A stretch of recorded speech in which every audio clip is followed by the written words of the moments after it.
श्रीमद् भागवत पुराण की। राधे राधे दोस्तों। सुखदेव जी कहते हैं कि एक बार गर्ग ऋषि नंद बाबा के घर पर आए। यशोदा मैया ने उनको भोजन के लिए आमंत्रित किया, परंतु गर्ग ऋषि ने कहा कि मैं केवल अपने हाथ का बनाया हुआ भोजन ही ग्रहण करता हूँ। यदि यह सत्य स्वीकार हो तो मैं आपके घर अवश्य आऊंगा। यमुना महारानी ने कहा, यशोदा मैया ने कहा, जैसी आपकी इच्छा। अब गर्ग ऋषि यशोदा मैया के घर आए, अपने हाथ से नाना प्रकार के व्यंजन बनाए, 56 प्रकार के भोजन बनाए।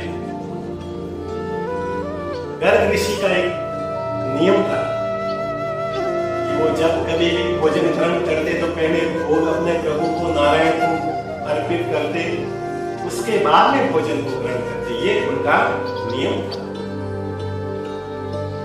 अब जैसे ही भोजन ग्रहण करने से पहले एक थाली में भोग अपने नारायण के सामने रखा, अपने नेत्र बंद किए और कहने लगे, त्वदीय वस्तु गोविंद तुक्तमेव समर्पये।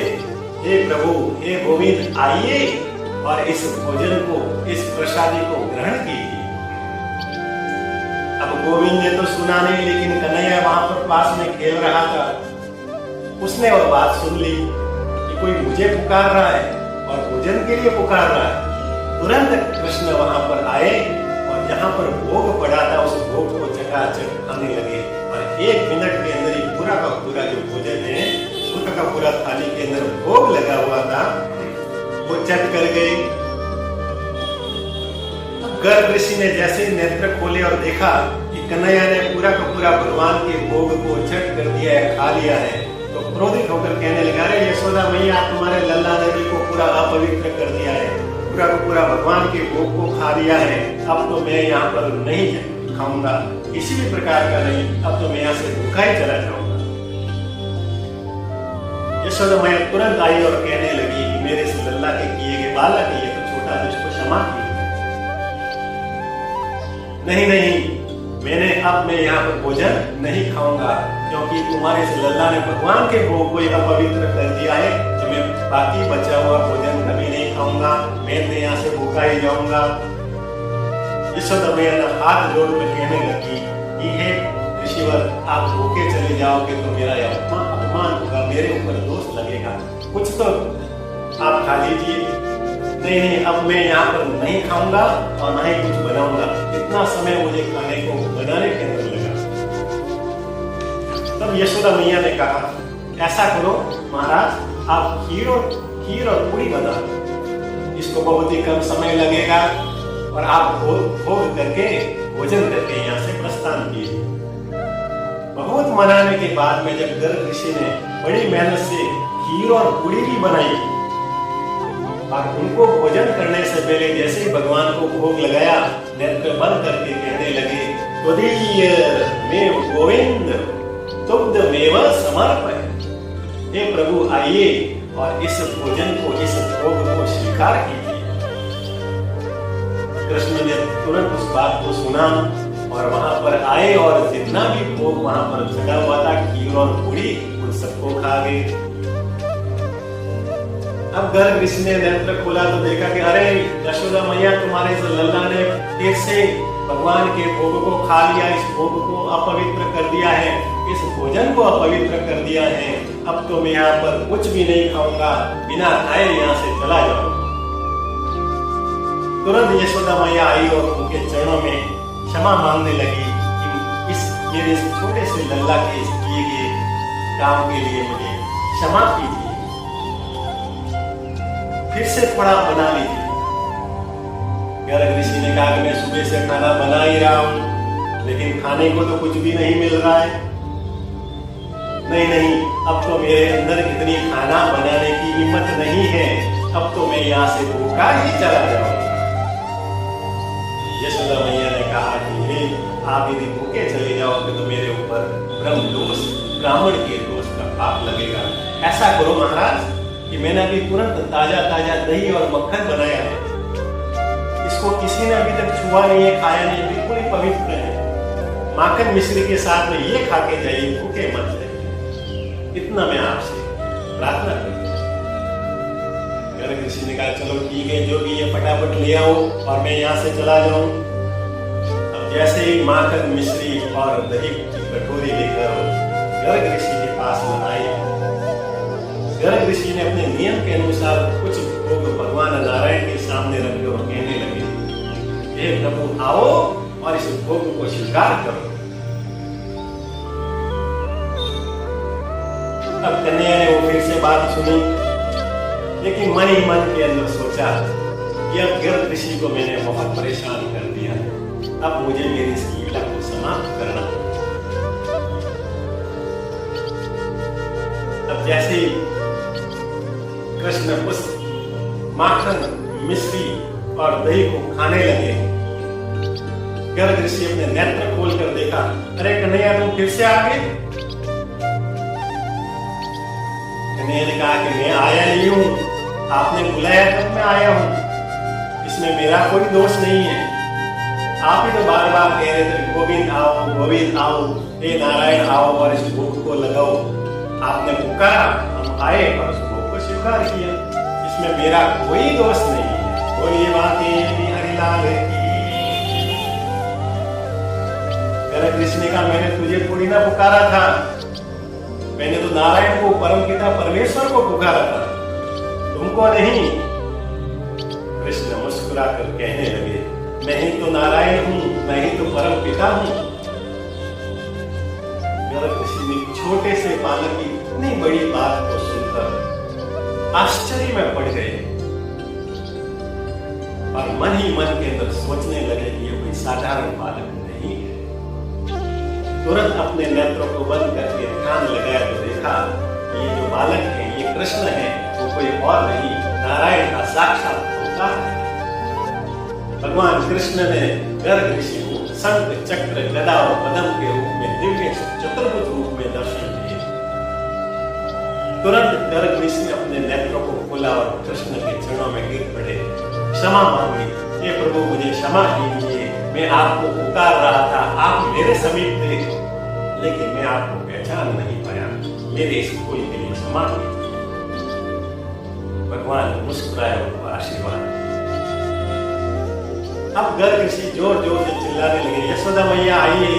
जैसे यशोदा मैया आई, देखा कि कृष्ण वहां पर माखन मिश्री खा रहे थे, तुरंत हाथ जोड़कर क्षमा मांगने लगे। तो गर्ग ऋषि ने कहा, अब क्षमा मांगने की कोई जरूरत नहीं है, अब जितना भी जो मैंने बनाया वो सब ले आओ। आप ही ने तो कहा था कि अपवित्र हो गया है, और अब वो अपवित्र नहीं रहा है। अब ऐसा तो पवित्र भोजन मैंने आज दिन तक नहीं खाया है, जितना भी मैंने बनाया था वो सब ले आओ, जो अपवित्र किया था वो भी ले आओ। इस प्रकार से यशोदा मैया ने जितना भी गर्ग ऋषि के द्वारा जो भोजन बनाया था उनको भोजन को परोसा।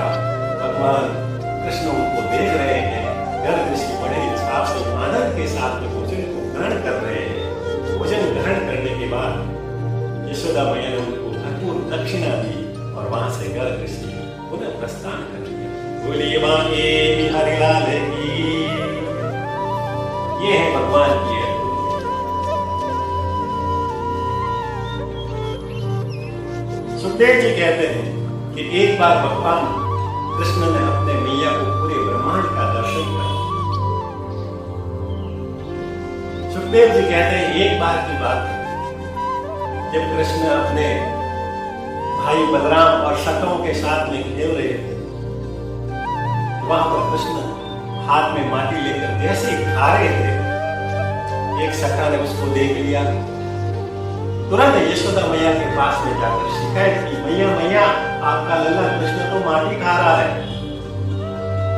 और सखा वहां से शिकायत करके चला गया। यशोदा मैया को बड़ा ही क्रोध आया कि मेरे घर के माखन मिश्री की कमी है, जो मेरा लल्ला माटी खा रहा है, आने दो, तुरंत उसकी मैं खबर ले ली। अब जैसे ही कृष्ण घर पर आया तो क्रोध में यशोदा मैया ने कहा, क्या तुमने माटी खाई है? मैं नहीं माटी खाई, यशोदा मैया मैं नहीं माटी खाई। भगवान के अद्भुत, हाँ भी बोल रहे और ना भी बोल रहे, झूठ भी बोल रहे और सच भी बोल रहे। यशोदा मैया ने तुरंत क्रोध में कहा कि तुम्हारे सखा ने बोला है कि देखो तुमने माटी खाई है। कृष्ण बोल रहे हैं कि वो तो सब झूठ बोल रहे हैं, वो तुम्हारे हाथों से मेरी पिटाई कराने के लिए इस प्रकार की बात की है, शिकायत की है, मैंने माटी नहीं खाई है। यशोदा मैया ने कहा अच्छा तो ऐसा करो तुम मुंह खोलकर बताओ, तभी सच का सच और झूठ का पता चल जाएगा। तुमने झूठ बोला या सच, तुमने माटी खाई है या नहीं, अभी मुंह खोलो। जैसे ही भगवान ने अपना मुख खोला, उस मुख के अंदर यशोदा मैया को पूरे ब्रह्मांड के दर्शन दिए। भगवान अपनी माया से इस यशोदा मैया को पूरे ब्रह्मांड का दर्शन करा रहे हैं। यशोदा मैया उस ब्रह्मांड के रूप में भगवान कृष्ण के मुख के अंदर सूर्य, चंद्रमा, तारे, आकाश, पाताल, जल, अग्नि, पर्वत, वायु, पशु, पक्षी इत्यादि पूरे ब्रह्मांड का वहां पर दर्शन कर रहे हैं। यशोदा मैया ने कृष्ण के इस छोटे से मुख में पूरे ब्रह्मांड को देखकर भयभीत हो गई, डर गई और आंखें बंद कर चक्कर खाकर अचेत अवस्था के अंदर नीचे गिर गई। कृष्ण को अपनी मां के ऊपर दया आई, ऐसी स्थिति, ऐसी दयनीय स्थिति देखकर रहा नहीं गया और अपनी योग माया से जितना भी भगवान ने अपनी मैया को ब्रह्मांड का दर्शन करवाया था, उसको अपनी स्मृति से पूरा का पूरा मिटा दिया। अब जैसे ही यशोदा मैया चेतन हुई, जागी, तो चारों तरफ देखने लगी।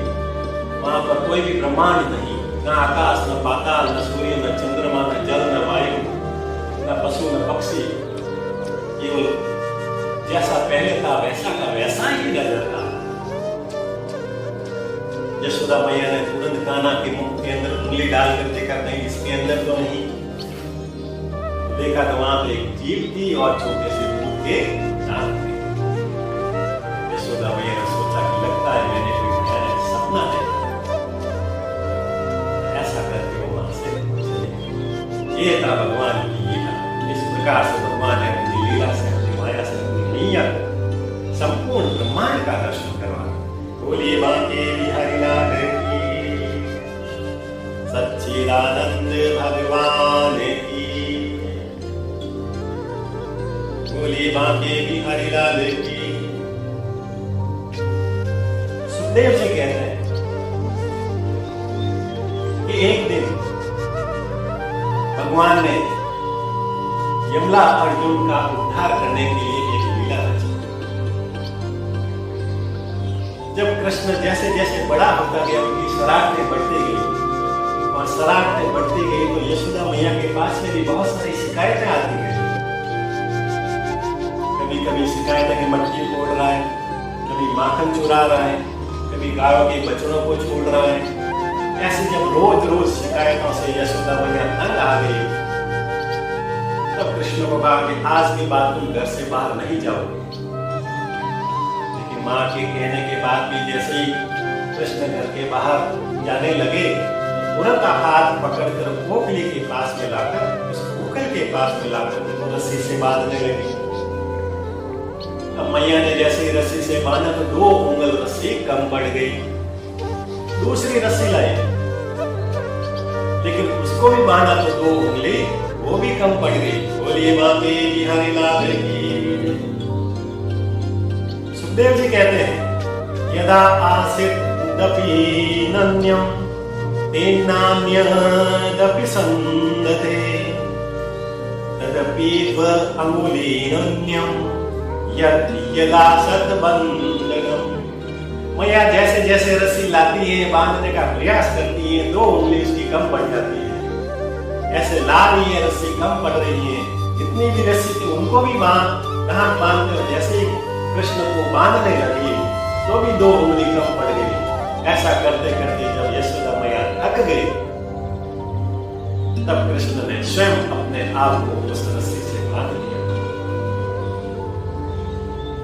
अब मुगल से जब भगवान कृष्ण रस्सी से बंधे हुए हैं, अब यशोदा मैया ने कहा अब तुम यहाँ से कहीं नहीं जा सकते। ऐसा कहते हुए अपने काम के अंदर व्यस्त हो गई। तब कृष्ण ने उस उखल सहित उसको खींचने लगे। और नंद बाबा के आंगन के अंदर दो वृक्ष थे, बहुत पुराने वृक्ष, यमला अर्जुन के नाम से। उन दोनों वृक्ष के बीच में उस उखल को फंसा दिया और जोर से खींचने लगे। इतना जोर से खींचा कि वो दोनों वृक्ष जड़ सहित जमीन से बाहर आकर नीचे गिर गए।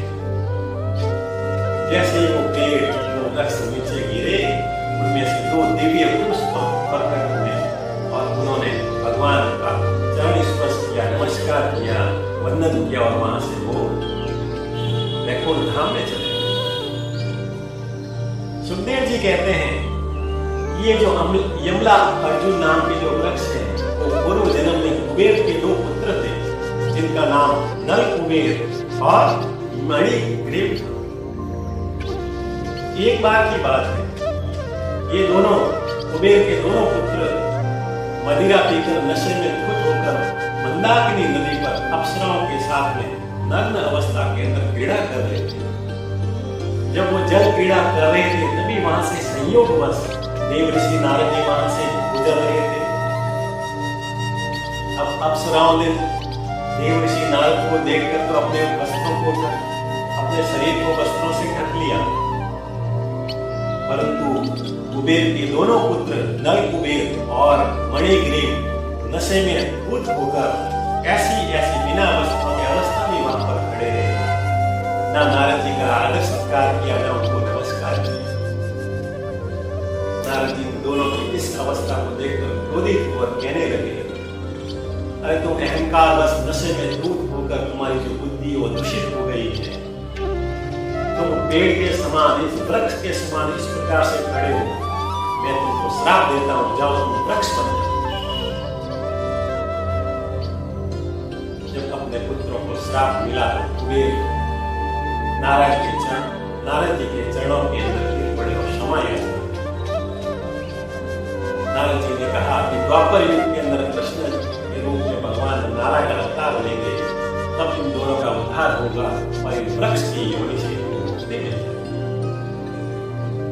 इस प्रकार से भगवान कृष्ण ने उन दोनों वृक्षों का उद्धार किया, उनकी वृक्ष की योनि से मुक्ति मिली और वैकुंठ धाम में चले गए।